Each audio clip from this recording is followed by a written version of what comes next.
Hello दोस्तों, good morning. मैं श्रवण कुमार आप सभी को अपने YouTube channel crack UPSC IAS में स्वागत करता हूं। तो आज हम लोग इंटरनल सिक्योरिटी का लेक्चर 10 का क्लास करने वाले हैं। मैंने कुछ पहले वीडियो कर चुका हूं, तो आज हम लोग लेक्चर 10 करने वाले हैं। तो चलिए, आज हम लोग इंटरनल सिक्योरिटी बोले तो यूपीएससी का एक सब्जेक्ट है इंटरनल सिक्योरिटी का, उसका क्लास 10 मतलब बोले तो लेक्चर 10 का वीडियो हम लोग करने वाले हैं। तो चलिए, आज हम लोग लेक्चर 10 कंप्लीट करते हैं। तो मैं उसके साथ साथ नोट्स बनाऊंगा, तो आप लोग नोट्स देखिए मैं कैसे नोट्स बनाता हूँ। तो आप लोग बताइएगा कि मैं कहीं गलती करता हूँ कि नोट्स बनाना चाहिए या नहीं बनाना चाहिए। तो आप लोग अपना कमेंट और राय ज़रूर दें, ताकि मैं कुछ गलतियों को सुधारूँ और अगले बार सब ऐसा ना करूँ। तो चलिए, हम लोग नोट्स बनाते हैं और क्लास लेक्चर 10 कंप्लीट करते हैं। तो ठीक है दोस्तों, तो आप लोग लास्ट तक वीडियो बने रहिए और देखिए कि मैं क्या करता हूँ क्या नहीं करता हूँ। ठीक है।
प्रॉपर डेमोक्रेटिक सरकार रही, दो पार्टी रही, एक कम्युनिस्ट वाली पार्टी और दूसरा नेपाली कांग्रेस की पार्टी।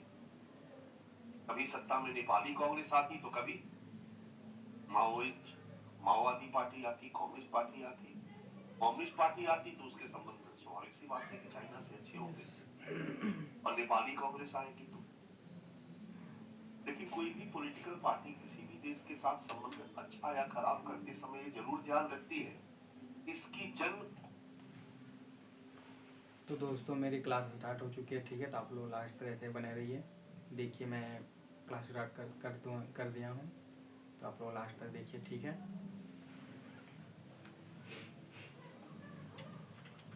प्रतिक्रिया क्या होगी, जनता की प्रतिक्रिया होगी। तो चूंकि नेपाल हिंदू राष्ट्र था, इससे सारी नेपाल की जनता भारत से मनोवैज्ञानिक रूप से एकजुट थी, जुड़ी हुई थी। इसलिए कम्युनिस्ट पार्टी की भी हिम्मत नहीं हो रही थी तो चाइना के साथ कुछ ज्यादा प्यार मोहब्बत जताए, क्योंकि चुनाव में फिर उसका वोट नुकसान हो सकता था। क्योंकि आप जनता जो है वो भारत समर्थक है, और अगर कोई भी सरकार चाइना के साथ अगर अटैचमेंट दिखाएगी तो सीधी सी बात है कि जनता उनको चुनाव में हरा देगी, दूसरी पार्टी चुनाव जीत जाएगी। इसलिए वो बहुत ज्यादा चाइना प्रेम नहीं दिखाते थे। लेकिन जो मधेसी कांड हुआ, मैंने बताया था मधेसी कांड, तराई के लोगों ने जब आंदोलन किया तो भारत ने थोड़ा सपोर्ट कर दिया, तब जाकर एक आधार मिला और कांग्रेस सरकार ने नेपाल का समर्थन खुलकर करना शुरू किया। और मधेसी आंदोलन के बाद नेपाल को इनके गोद में बैठने का मौका मिल गया। हमारे कई रक्षा सलाहकार या जो भी रणनीतिकार है वो बताते हैं ये भारत सरकार की विदेश नीति का एक मिस्टेक था। ऐसे समय में भारत सरकार को मधेसियों का इस तरह से समर्थन नहीं करना चाहिए था, क्योंकि उनके इसी समर्थन की नीति से नेपाल उनके हाथ से निकल गया और इनके गोद में चला गया। जो परिस्थितियां थी वो थी, अब जो बीत गई वो बीत गई। बट मधेसी आंदोलन के बाद नेपाल और चीन के बीच संबंधों में प्रगाढ़ता आई और नेपाल की जो नेपाल चाइना समर्थक सरकार थी, कम्युनिस्ट सरकार थी, अभी भी वही कम्युनिस्ट सरकार है नेपाल में। केपी शर्मा ओली अभी नेपाल के प्रधानमंत्री हैं, दोनों कम्युनिस्ट पार्टी के ही नेता हैं। आपस में ही तय करके कभी प्रचंड बन जाते हैं प्रधानमंत्री, तो कभी केपी शर्मा ओली बन जाते हैं प्रधानमंत्री। अच्छा, यही है नेपाल के बारे में एक छोटा सा इंट्रोडक्शन, परिचय। अब हम चलते हैं भारत नेपाल संबंध, आप लोग आईआर में पढ़ेंगे अच्छा से। नेपाल सीमा पर सुरक्षा चुनौती।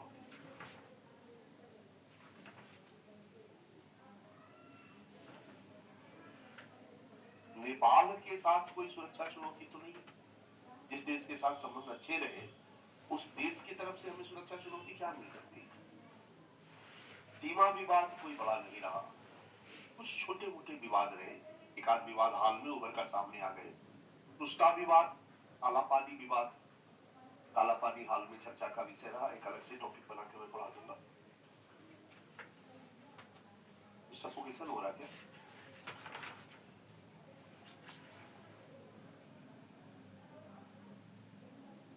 कहीं से नेपाली सैनिकों का आक्रमण और घुसपैठ भी हमारी तरफ सीमा पर नहीं रहा। कोई बहुत बड़ा आतंकवाद को नेपाल सरकार ने प्रोत्साहन भी भारत में नहीं दिया। आतंकियों का कोई बहुत बड़ा घुसपैठ नहीं हुआ। कुछ बड़ी तस्करी नेपाल की तरफ से नहीं हुई, लेकिन नेपाल तस्करों और आतंकवादियों के लिए एक परागमन बिंदु जरूर था।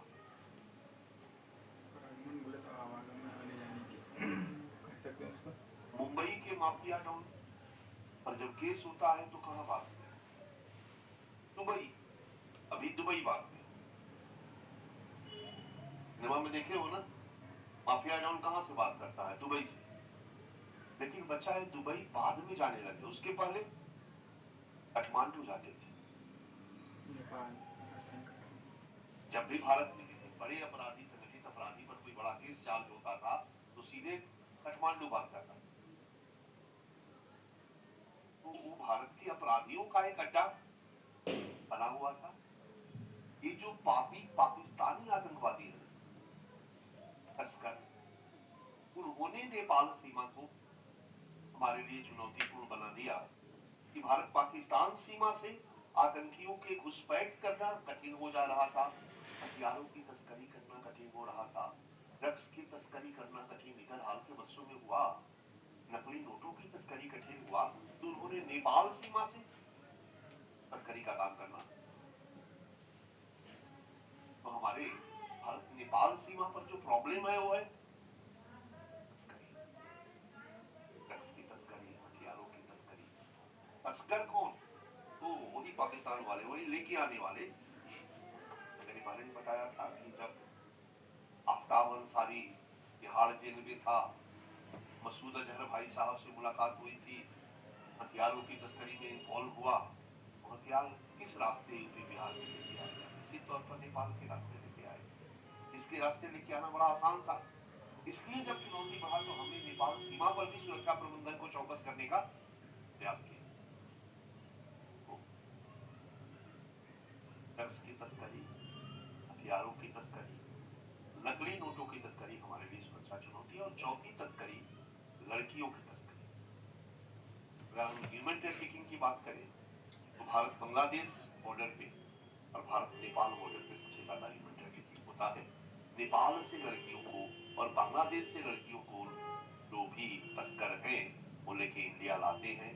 इंडिया के ढेर सारे वेश्यालयों में उनको बेचते हैं, यहाँ वेश्यावृत्ति में उनको इन्वॉल्व करते हैं, या फिर उनको आड़ी देशों में अप्लाई करते हैं। आड़ी देशों में भेजने के लिए वो सिनेमा वाला तरीका नहीं रहा। सिनेमा में कैसे लड़कियों की तस्करी करते हैं, बच्चा लोग सिनेमा देखे हो, एक कंटेनर होता है, कंटेनर में 20-25 लड़कियों को, 50 लड़कियों को बंद कर दिया जाता है ना। और उसी से वो लोग कंटेनर में बंद करके विलेन सब तस्करी करते हैं। अचानक मोटरसाइकिल से हीरो की एंट्री होती है और सबको मार करके कंटेनर से लड़कियों को जाते। ऐसा नहीं होता है।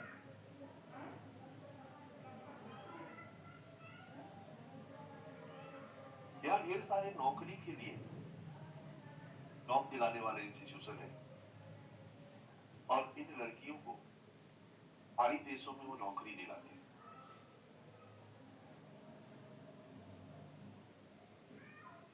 नर्स की नौकरी, दुकान पे काम करने वाला नौकरी,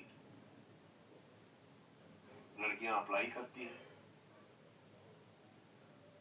फिर वहां से वीजा पासपोर्ट प्रॉपर बनता है और उनको खाड़ी देशों में नौकरी करने के लिए पहुंचा दिया जाता है। तो नौकरी करने थोड़ी भेजी जाती है। नौकरी एक बहाना है, दिखावा है। उनको बस तस्करी की जाती है, उनको बेच दी जाती है और वहाँ बड़े बड़े पैसे वाले सेठ हैं, वो या तो गिफ्ट के रूप में उनको रख लेते हैं, तो 2 4 5 पैसे की कमी नहीं है। इस तरीके से जो ह्यूमन ट्रैफिकिंग है लड़कियों के मामले में, उनको खाड़ी देशों में बेचते हैं। यहाँ भी रखते हैं कि हमारे यहाँ वेश्यावृत्ति लीगल है या इलीगल है। वेश्यावृत्ति लीगल है, ध्यान रहे। हमारे यहाँ अगर कोई महिला पैसा देकर लेकर अपना शरीर बेचती है, किसी के साथ यौन संबंध स्थापित करती है, तो एक क्राइम नहीं है। अब हमारे बच्चे कहते होंगे कि भैया सिनेमा में तो देखते हैं कि पुलिस छापा मारती है, ये होटल में छापा मारे हुए हैं और सब भाग रहे हैं, क्राइम नहीं है तो छापा मारी क्यों? तो उत्तर है कि जो कानून है वो कहता है कि सार्वजनिक स्थल पे ये काम नहीं कर सकते, महिलाएं नहीं करेंगी। इनको वेश्यावृत्ति या प्रोस्टिट्यूशन करना है, उनके लिए सार्वजनिक स्थल से 200 मीटर की दूरी पर उनको ये काम करना होगा। किसी पब्लिक प्लेस में वो ये काम नहीं करेंगी। Point number 1। पॉइंट नंबर 2, उनके लिए कई शहरों में सरकार ने एरिया दे रखा है कि भैया आप यहीं पर वेश्यावृत्ति करो। आप कहीं पर भी जाके किसी भी मोहल्ले में फ्लैट लेकर के आप ये काम नहीं करोगे। अगर आपको वेश्यावृत्ति का धंधा करना है तो आप किसी मोहल्ले में नहीं रहोगी, किसी भी पब्लिक प्लेस से 200 मीटर की दूरी पर आप वेश्यावृत्ति करोगी। या फिर आपके लिए मैंने कई शहरों में रेड लाइट एरिया बना दिया है, इसको रेड लाइट एरिया। आप रेड लाइट एरिया में रह करके वेश्यावृत्ति, तो होटल में करना तो अपराध हो गया कि नहीं हो गया? इसीलिए होटल में पुलिस छापा मारती है। क्लियर है कंसेप्ट ना? ये सब लीगल प्रोविजन है हमारे इंडिया के, सब इशू भी है बच्चा, ध्यान रखना।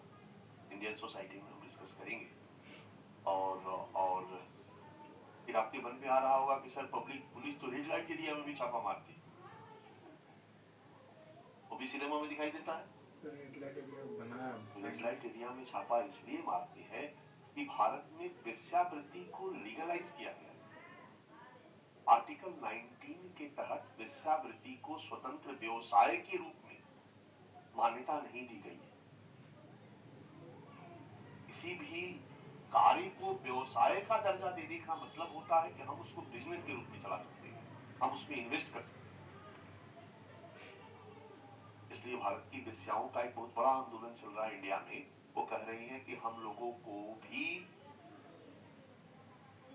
व्यवसाय का दर्जा कई देशों में दिया गया, हमारी सरकार नहीं दे रही है, क्योंकि हमारी सरकार का कहना है कि अन्य पश्चिमी देशों की तरह भारतीय यौन नैतिकता बिल्कुल अलग है। हमारा समाज अभी इसके लिए तैयार, क्योंकि व्यवसाय का दर्जा देने का मतलब है कि भाई हम इन्वेस्ट कर सकते हैं। टाटा, बिरला, अंबानी, एमएनसी जा सकता है। 100, 200, 400, 500, 1000 वेश्याओं को बहाल करके हम उनसे वेश्यावृत्ति करवाएंगे, बिजनेस के रूप में करवाएंगे। व्यवसाय का मतलब ये होगा ना। और जब हम ये करवाने का हमको अधिकार मिल जाएगा तो प्रचार करने का अधिकार मिलेगा। यहाँ कोचिंग चल रहा, पता चला सबसे टॉप फ्लोर पर बड़ा सा बोर्ड लगा हुआ है, अप टू 80%। हमारा समाज एक्सेप्ट नहीं करेगा बच्चा। हम जहां रहते हैं वहां आकर के लोग बोर्ड लगा के वो ये काम शुरू कर दे। अभी हमारा समाज इतना खुला हुआ नहीं है, हमारी और नैतिकता अलग किस्म की, इसलिए व्यवसाय करने का बच्चा दूसरा व्यवसाय में बिचौलिया आ जाता है, राइट? तो रेड लाइट एरिया में एक वेश्या अकेले रहे, रूम लेके, फ्लैट लेके और अपना वेश्यावृत्ति करे लीगल, लेकिन अगर उसमें मौसी आ जाए, मौसी समझते हो, मोटी महिला, पान खाती हुई, 8, 10, 15, 20 वेश्याएं उनके टकला घर में काम करती हुई, और अगर उनको मिलता है 1000 रुपया तो 500 रुपया वो मौसी ले लेती है और 400-500 रुपया उस वेश्या को मिलता है। यहाँ मौसी क्या हो गया? व्यवसायी हो गई ना। यहाँ मौसी व्यवसाय कर रही है ना, 20-25 वेश्याओं को रख करके चकला घर चला रही है ना, ये व्यवसाय है। और चूंकि व्यवसाय लीगल नहीं है, गैर कानूनी है, इसलिए पुलिस मौसी के यहाँ छापा मारती है, मौसी के मुस्टंडों को पकड़ती है और वहां से वेश्याओं को मुक्त कराती है। मुक्त कराना समझते हो? उनको पुनर्वासित करने के लिए सरकार कई योजनाएं चला रखी। चलिए, एक जगह आया तो मैंने ये जानकारी होनी चाहिए हमारे यहाँ की क्या स्टेटस है, इसीलिए रेड लाइट एरिया में भी छापामारी पुलिस। तो नेपाल से ही इन लड़कियों को ट्रैफिकिंग करके लाया जाता है, तो नेपाल सीमा पर। इसके अलावा कुछ सामान की भी तस्करी होती थी, पहले होती थी, अब कम हो गई। इनसे ढेर सारा चाइनीज माल नेपाल के रास्ते भारत में तस्करी किए जाते थे। लेकिन जब से 1991 के इकोनॉमिक रिफॉर्म में हम शामिल हुए, जब से हम WTO में शामिल हुए, तब से इसकी जरूरत नहीं। तो पहले 70-70 का सिनेमा देखोगे तो ढेर सारे इलेक्ट्रॉनिक सामान की तस्करी की जाती थी, सोने की तस्करी की जाती थी। नहीं, अमिताभ बच्चन, विनोद खन्ना के समय, शशि कपूर के समय के सिनेमा में अमिताभ बच्चन पुलिस ऑफिसर होता है या तस्कर होता है ना? क्योंकि उस समय आयात प्रतिस्थापन नीति हमारी इकोनॉमी का पार्ट था। हम बंद व्यापार नीति को फॉलो करते थे। हमने फेरा कानून बना रखा था 1972, फॉरेन एक्सचेंज रेगुलेशन एक्ट, और आयात पर 300% तक शुल्क लगा रखा था। जो टैरिफ आज ट्रंप लगा रहे हैं ना, हमने 300% टैरिफ लगा रखा था।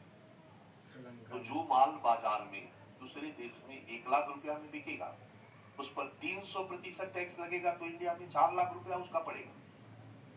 आयदा लेके 4.5 लाख में बेचेगा, तो 1 लाख का माल इंडिया में 4.5 लाख में मिल रहा है। तो तस्कर अगर 2 लाख में बेचने लगे तो उसको फायदा होगा कि नहीं होगा? इसलिए इनका बना हुआ ढेर सारा माल नेपाल से तस्कर लेकर आते थे और इंडिया में डबल दाम में बेच लेते थे, और इंडिया के लोगों को डबल दाम में भी सस्ता पड़ता था, क्योंकि मार्केट में तो फिर वो 400 रुपया पड़ेगा, 450 रुपया पड़ेगा। अब समझ में आ गया? उस समय तस्करी होती थी, लेकिन अब तो हमने इंपोर्ट ड्यूटी हटा दिया, बहुत कम कर दिया, लगभग ना के बराबर कर दिया। एक्सपोर्ट इंपोर्ट को 1991 के बाद हम प्रमोट कर रहे हैं। हम फेरा के जगह फेमा लेके आए, फॉरेन एक्सचेंज मैनेजमेंट एक्ट। तो अब वैसी नौबत नहीं है। फिर भी हल्का फुल्का छोटे मोटे तस्कर हैं जो कुछ कुछ सामानों की तस्करी, इधर चीनी सस्ता मिल रहा है तो लेके गए और नेपाल में बेच दिए, जो भी थोड़ा बहुत फायदा। बट मेन हमारे लिए सुरक्षा चुनौती वही है बच्चा, ड्रग्स की तस्करी, हथियारों की तस्करी, नकली नोट की तस्करी। हालांकि अब वो कम हो गई है, नोटवे छोटा कर दिया हमारी सरकार ने। 2000 का था, 1000 का था तो तस्करों के लिए आसान था, अब तो 500 का हो गया है। नोटबंदी हमने कर दी तो उनके लिए भी समस्या हो गई है, अदरवाइज नकली नोटों की तस्करी होती थी, ह्यूमन ट्रैफिकिंग। तो सुरक्षा चुनौतियों में 2 प्रकार की सुरक्षा चुनौती। नंबर 1 विवाद, सीमा विवाद। नंबर 2 तस्करी की समस्या। नंबर 3, आतंकियों का आगमन। बट कौन वाला आतंकी? कश्मीर वाला। कश्मीर वाला आतंकी या तो पाकिस्तान सीमा पर पाकिस्तान से घुस जाता है, नहीं तो आसान है कि सीधे नेपाल के रास्ते भारत में आ जाए। क्योंकि जब तक कश्मीर में फोकस था टेररिज्म, तब तक तो उसको आसान था कि कश्मीर के रास्ते आ जाए। लेकिन जब से पाकिस्तान के टेररिस्ट भारत के अन्य क्षेत्रों में आतंक फैलाने लगे, तो फिर तो उनके लिए नेपाल के रास्ते भारत में आना आसान हो गया। तो आतंकियों का घुसपैठ भी इस सीमा के लिए एक सुरक्षा चुनौती बनी है। इसलिए हाल के वर्षों में हमने भारत नेपाल सीमा को सुरक्षित करने का प्रयास तेज कर दिया। ये सीमा सुरक्षा चुनौतियां।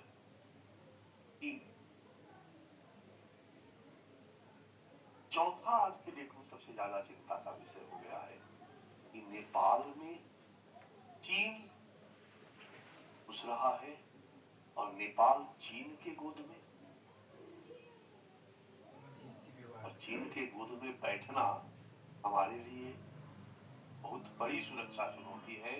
क्योंकि जिस नेपाल को हम भारत चीन सीमा पर एक बाउंड्री मानते थे, बफर जोन मानते थे, जब चीन ही उसमें घुस जाएगा तो फिर वो बफर जोन नहीं रह जाएगा। यही है आज दिन भर में, मतलब दिन भर मतलब पूरे क्लास में नेपाल सीमा हम लोगों को खत्म कर देना है। टारगेट हम लोगों का ये होना चाहिए। छोटा टॉपिक है, इसमें बहुत कुछ क्वेश्चन बनने की गुंजाइश है नहीं। कहीं गलती से कुछ पूछ दे, अदरवाइज कोई बहुत बड़ा क्वेश्चन नहीं बनेगा। एक क्वेश्चन बनने की गुंजाइश बनती है, चीन के कंटेक्स्ट में क्वेश्चन बन सकता है, क्योंकि चीन वाली कहानी नहीं है। और काला पानी विवाद अगर हो सकता है तो टच कर दे, इसके लिए हम लोग तैयार रहेंगे। बाकी यहाँ पर कोई बड़ा क्वेश्चन बनने की। ये है आपका नेपाल, 1751 किलोमीटर क्षेत्रीय सीमा। नेपाल में घुसने का 2 प्रॉपर लीगल बॉर्डर है। एक रक्सौल में है, रक्सौल इधर से और उधर से वीरगंज, ये बिहार में है। बिहार के मेरे ख्याल से मोतिहारी, जिले मोतिहारी ही ना पड़ता है, कोई है उधर का? हाथ उठाओ, ये सारे बच्चे। अब मोतिहारी के हो, रक्सौल कितना दूर है तुम्हारे यहाँ से? 2.5 किलोमीटर। गजब यार। नेपाल गए हो? नहीं गए हो?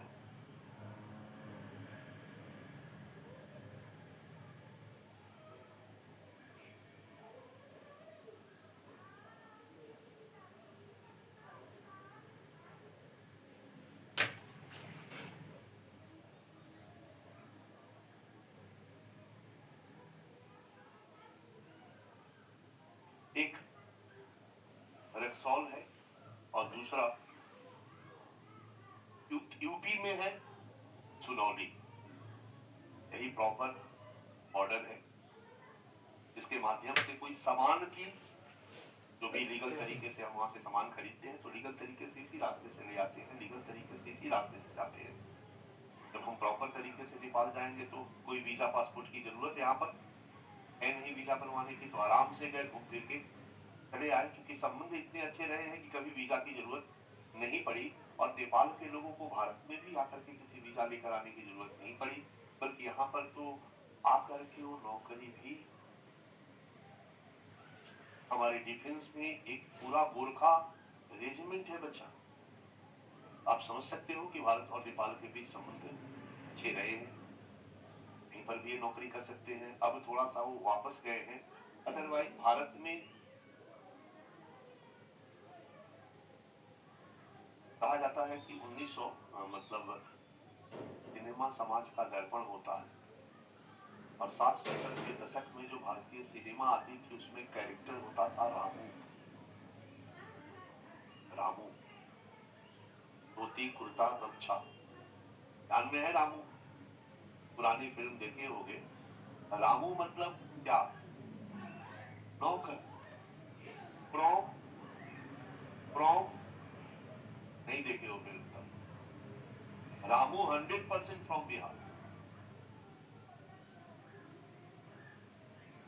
60, 70, 80 के दशक में जो हमारे भारतीय फिल्म में रामू का कैरेक्टर होता था वो बिहार का होता था। 90 के दशक में प्रमोशन हुआ भारतीय सिनेमा में बिहारियों का, और अब वो बिहारी रामू के जगह भाई के कैरेक्टर में आने लगे। भाई समझते हो, क्योंकि जब डी कंपनी बना तो यूपी बिहार के ही मैक्सिमम लोग डी कंपनी के सदस्य बने। दाऊद इब्राहिम की कंपनी में जितने भी मेंबर थे, शूटर थे, वो मैक्सिमम आजमगढ़ या बिहार के राज्यों से गए, तो बिहार को प्रमोशन मिला। इसके बाद जो 90 के दशक के बाद हॉलीवुड में फिल्में बनाई गई, उसमें जो भाई होता था वो बिहारी होता। समझ में आया? एक इमेज बना है। तो रामू मतलब, बिहार गरीब राज्य है तो बिहार का आदमी क्या बनेगा?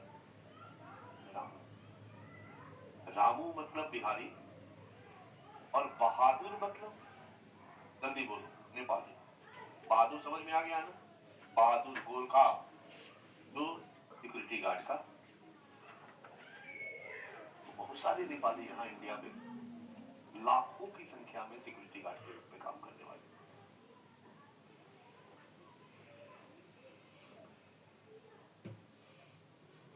इस नेपाल में भौगोलिक परिस्थिति देख लो तो नॉर्थ नेपाल पूरा का पूरा क्या है? पहाड़ है, और ये जो नीचे वाला नेपाल है ये घाटी है। ये पूरा का पूरा इलाका बच्चा घाटी का इलाका है, मैदानी इलाका है, और ये यूपी बिहार से बिल्कुल सिमिलर है। और यहाँ रहने वाले लोग मंगोलायड रेस के नहीं, मंगोलिया से उद्गम एक प्रजाति है। प्रजाति नाम सुने हो? रेस।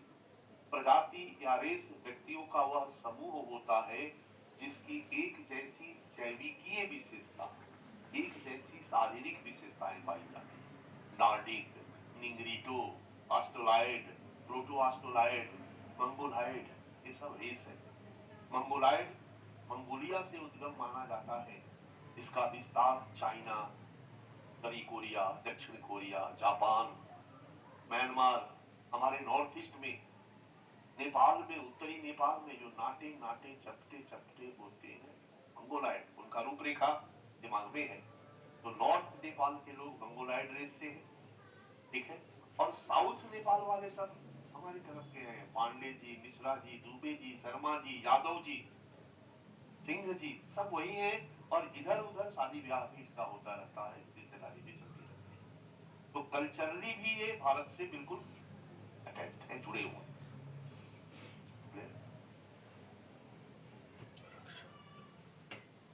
भारत नेपाल सीमा पर सुरक्षा चुनौतियां, पहला सुस्ता विवाद और काला पानी विवाद। सुस्ता नदी विवाद एक छोटा विवाद है नदी को लेकर के, और यहाँ पर तो विवाद इस तरह के छोटे छोटे अक्सर होते रहते हैं, क्योंकि नेपाल से बहुत सारी नदियां हमारे भारत में, बिहार वगैरह में बहुत सारी आती है। तो बाढ़ में जो नदी का इलाका है वो बदलता रहता है। एक लंबे समय में 8-10 सालों में पता चला कि सारे इलाके चेंज हो गए। तो लोग जमीन को लेकर लड़ाई करते रहते हैं, नेपाल वाले और इंडिया वाले। किसी का 2 बीघा 1 बीघा इधर से उधर थोड़ा बहुत हो गया तो शुरू हो गया लड़ाई, लाठी की मारपीट, छोटे विवाद है। सुस्ता नदी का विवाद एक लंबा विवाद है जो भारत नेपाल के बीच विद्यमान है। और हाल में एक काला पानी विवाद बड़े गंभीर विवाद के रूप में उभर कर सामने आया है। काला पानी विवाद पर हम लोग चर्चा करेंगे। 2019 में ये विवाद आया जब हम लोगों ने 370 को हटाया, तो 2 नवंबर 2019 को हमारी भारत सरकार ने अपना मैप जारी किया, नया मैप। और नया मैप में यूके को भी भारत में दिखाया, यूके को भी भारत में दिखाया, क्योंकि ऑलरेडी अब हमने स्ट्रेटेजी बदल चुके थे। और उसी में एक इलाका था लिपू लेक, काला पानी, जो नेपाल के पास था। नेपाल भारत चीन के कोने पर लिपू लेक दर्रा कहा जाता है, उसको भी हमने भारत में दिखाया। जैसे ही उसको भारत में दिखाया, नेपाल में बवाल आ गया। नेपाल के लोगों ने विरोध करना शुरू कर दिया और उन्होंने दावा किया कि ये नेपाल का है, भारत अपने मैप में क्यों दिखा रहा है। इसी को लेकर के विवाद, ठीक है। इस विवाद के कंसेप्ट को हम लोग समझ लेंगे। सीमा विवाद में 2 विवाद है, क्लियर है। इसके बाद तस्करी की समस्या, दूसरी चुनौती है हथियारों की तस्करी, ड्रग्स की तस्करी, लड़कियों की तस्करी और नकली प्रॉपर्टी। और चूंकि ये चारों के जो तार हैं ये कहीं ना कहीं आतंकवाद से, अब हमारे लिए चुनौती इस सेंस में है क्योंकि संगठित अपराध और टेररिज्म या टेररिस्ट ऑर्गेनाइजेशन आजकल मिलकर काम कर रहे हैं, क्योंकि टेररिस्ट ऑर्गेनाइजेशन को भी फंड चाहिए और फंड का जुगाड़ वो लोग तस्करी से करते हैं। और तस्करी से जब दूसरे देश में माल भेजते हैं या खरीदते हैं तो दूसरे देश के अपराधियों से उनका नेटवर्क का होना जरूरी हो जाता है। और यही वो जरूरत होती है जहां आतंकी संगठन और संगठित अपराधी एक दूसरे के साथ लिंकेज हो जाते हैं। ये लिंकेज हमारे लिए बहुत बड़ी सुरक्षा चुनौती बनकर उभरा है, क्योंकि इससे आतंकवादियों की ताकत भी बढ़ती है और संगठित अपराधियों की ताकत भी बढ़ती है। इसलिए यूपीएससी ने एक सिलेबस में डाला है linkage terrorism organise crime and terror. Clear है?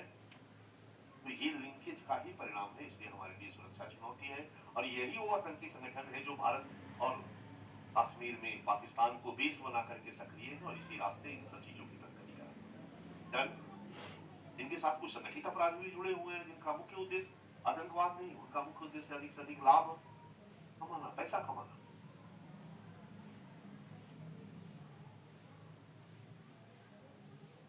तीसरी, आतंकवादियों के घुसपैठ की समस्या। वही 2018 के एक आईबी रिपोर्ट का मैंने हवाला दिया है, जिसमें आईबी रिपोर्ट ने कहा कि कैसे लश्कर तैयबा ने अपने आतंकियों को भारत में एंट्री कराने के लिए नेपाल के रास्ते को यूज किया। और आईबी ने हमारी रिपोर्ट दी कि अब नेपाल के रास्ते ही आतंकी भारत में प्रवेश करेंगे। ये भी एक चुनौती है। 3 सुरक्षा चुनौती। और चौथी है भारत नेपाल मध्यस्थी विवाद, जो मैंने आपको बताया। मध्यस्थी विवाद की कहानी बता चुका हूं, दोबारा बताने की जरूरत नहीं है। ये यहाँ पर रहने वाले भारतीय मूल से जुड़े हुए ढेर सारे लोग हैं जो इसे नेपाल के नीचे घाटी में रहते हैं। ये एरिया ऊपर का पहाड़ी बहुत ज्यादा है, ये एरिया नीचे वाला घाटी मैदानी वाला कम है, बट यहाँ पॉपुलेशन बहुत डेंस है, यहाँ की जनसंख्या बहुत ज्यादा है, यहाँ की जनसंख्या बहुत कम है। लेकिन सत्ता में डोमिनेंसी नाटे नाटे चपटे चपटे ऊपर वालों, कारण उनका एरिया अधिक है। इससे क्या फर्क पड़ता है? तो यहाँ पर पार्लियामेंट्री एरिया का निर्धारण जनसंख्या के आधार पर नहीं बल्कि क्षेत्र के आधार पर होता है। तो पहाड़ी इलाकों से पार्लियामेंट्री एरिया की संख्या ज्यादा है, मैदानी इलाकों से पार्लियामेंट्री एरिया की संख्या कम है। परिणाम, अधिक जनसंख्या वाले क्षेत्र में पार्लियामेंट्री इलाका कम और कम जनसंख्या वाले क्षेत्र में पार्लियामेंट्री इलाका अधिक। समझ में आ रहा है मेरी कि नहीं आ रहा? अगर हमने क्षेत्रफल के आधार पर मान लो कह दिया कि 100 स्क्वायर किलोमीटर पर एक मेंबर ऑफ पार्लियामेंट का एरिया बनाया जाएगा। 100 स्क्वायर किलोमीटर मतलब 10 किलोमीटर लंबा और 10 किलोमीटर चौड़ा। मोटे तौर पर हमने मान लिया एक पार्लियामेंट्री एरिया। अब घाटी में 100 स्क्वायर किलोमीटर में 10 लाख लोग मिल जाएंगे रहने वाले, डेंस पॉपुलेशन जहां है। और पहाड़ों पर 100 स्क्वायर किलोमीटर में मुश्किल से 50,000 लोग रहेंगे।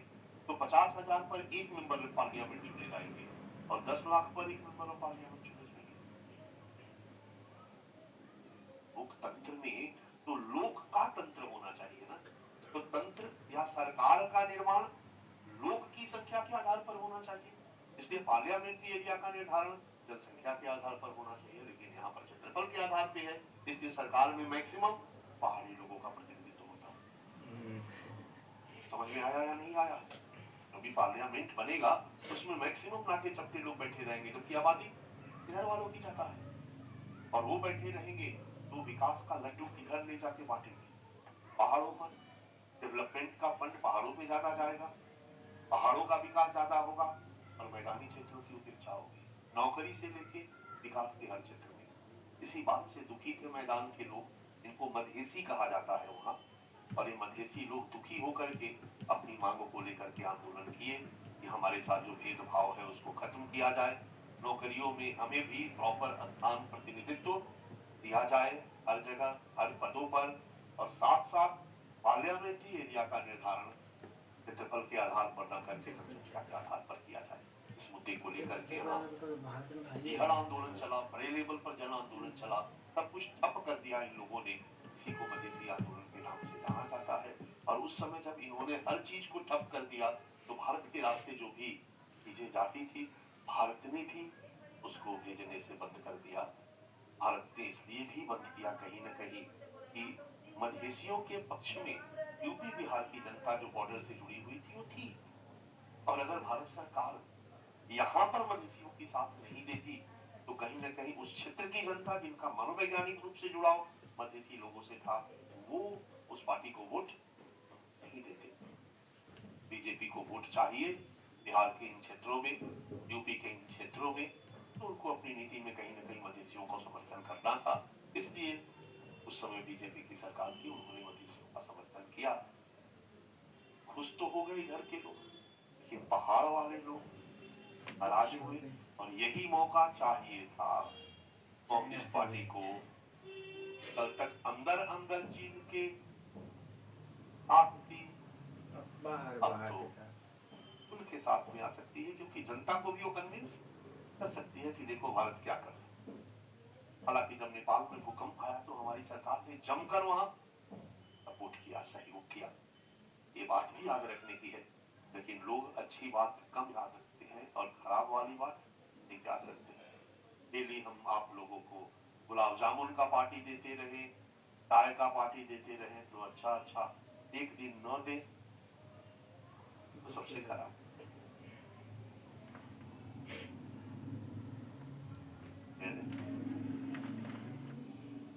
ये है मधेसी विभाग। पांचवा लास्ट, नेपाल में चीन की बढ़ती हुई उपस्थिति। हाल के वर्षों में हमारे लिए नेपाल में जितनी तेजी से चीन घुस रहा है, ये हमारे लिए चिंता का। पीछे हम लोगों ने चीन को भी पढ़ा और मोटा मोटी हमने दिखाया भी था। ये चारों तरफ घुस करके हमारे लिए सुरक्षा चुनौती उत्पन्न कर, पाकिस्तान में कैसे किया बताने की जरूरत नहीं। और इसके पास एक एजेंडा है, वो एजेंडा है कि दुनिया वालों सुनो सुनो सुनो, हमारे साथ, हमारे दादा परदादा चरदादा के साथ, आपके दादा परदादा चरदादा व्यापार करते थे, रेशम का व्यापार करते थे।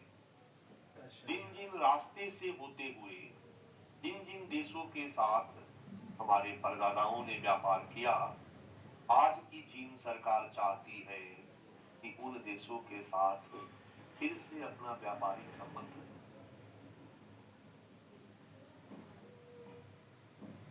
इसी उद्देश्य को लेकर के चीन ने एक वैश्विक स्तर की बड़ी मेगा परियोजना का निर्माण किया है।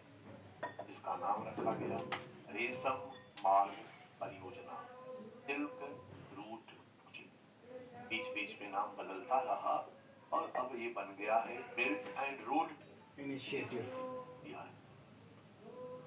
अब चीन ने इसके साथ कुछ लॉलीपॉप भी जोड़ा कि जो देश हमारे इस मिशन में शामिल होगा, वहां पर पूरा रोड सड़क बनाने का काम हमारा होगा, अपने खर्चे से बनाएंगे। और साथ साथ उन रोड के किनारे हम बहुत सारे इंफ्रास्ट्रक्चर डेवलपमेंट का काम करेंगे, ढेर सारी इंडस्ट्री लगाई जाएगी, इंडस्ट्रियल कॉरिडोर विकसित किया जाएगा। वहां के लोगों को इंफ्रास्ट्रक्चर का फायदा तो मिलेगा ही मिलेगा, वहां के लोगों को, ढेर सारे लोगों को रोजगार मिलेगा, वहां की बेरोजगारी दूर होगी। इंडस्ट्री अगर आपके देश में लगेगी तो उस इंडस्ट्री से जो टैक्सेस आएंगे उससे सरकार का इनकम भी बढ़ेगा और देश का विकास में गति आएगी। इसलिए आओ, हाथ मिलाओ, हमसे शामिल हो। बट एक चीन का दिखाने वाला दांत है, खाने वाला दांत आने वाला दांत है कि चीन ने भी दुनिया में बढ़ चढ़कर बच्चे पैदा किए। इसलिए दुनिया में चीन की आबादी सबसे ज्यादा थी, भारत ने यहां पर भी उसको पीछे छोड़ दिया। वही चीन की आबादी लगभग 145 करोड़ अब घटी है, 142 करोड़ के आसपास आ गई।